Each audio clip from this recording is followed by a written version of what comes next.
അപ്പോൾ എല്ലാവരും പോലെ ഞാൻ അത് ആദ്യമായിട്ടാണ് കേൾക്കുന്നത്. ആൻഡ് ഭയങ്കര ഒരു ഇമോഷണൽ ടൈം.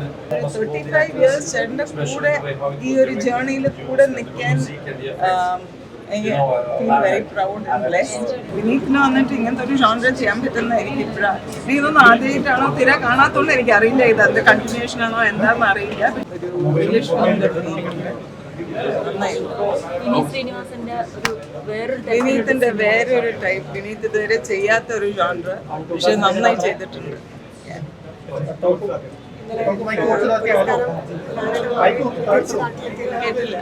എല്ലാവരും വീണ്ടും പറയാണ് അഭിമാനമാണ്.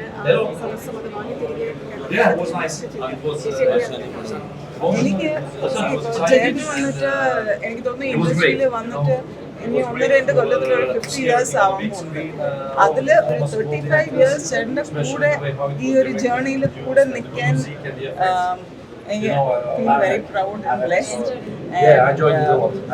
എനിക്ക് മാത്രമല്ല, my family and I think whole Kerala is enjoying this life. I am very blessed and very proud. അതിനെപ്പറ്റി മുൻപേ അറിയാമായിരുന്നു പ്രസംഗത്തിൽ ആ വരി ഉൾപ്പെടുത്തുമെന്ന്? ഇല്ല, എനിക്ക് അറിഞ്ഞില്ല. അവിടെ എന്ത് പറയാൻ പോകണമെന്ന് തന്നെ എനിക്ക് അറിഞ്ഞില്ല. അപ്പോൾ എല്ലാവരും പോലെ ഞാൻ അത് ആദ്യമായിട്ടാണ് കേൾക്കുന്നത്.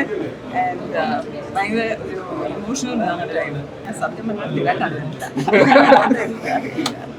പക്ഷെ ഇതാണ് ഞാൻ ഫ്രഷായി കണ്ടു. ഇത് ഈ സിനിമ എന്താണ് ഒന്നും അറിയാതെ കണ്ടു. സോ എനിക്ക് ഭയങ്കര ഇഷ്ടമായി. ആൻഡ് വിനീതിന് വന്നിട്ട് ഇങ്ങനത്തെ ഒരു ജോൺറ ചെയ്യാൻ പറ്റുന്ന എനിക്ക് ഇപ്പോഴാണ്. ഇതൊന്നും ആദ്യമായിട്ടാണോ തീരെ കാണാത്തോണ്ട് എനിക്ക് അറിയില്ല, ഇത് അതിന്റെ കണ്ടിന്യൂഷൻ ആണോ എന്താണെന്ന് അറിയില്ല. പക്ഷെ എനിക്കിത് ഭയങ്കര ഇഷ്ടമായി.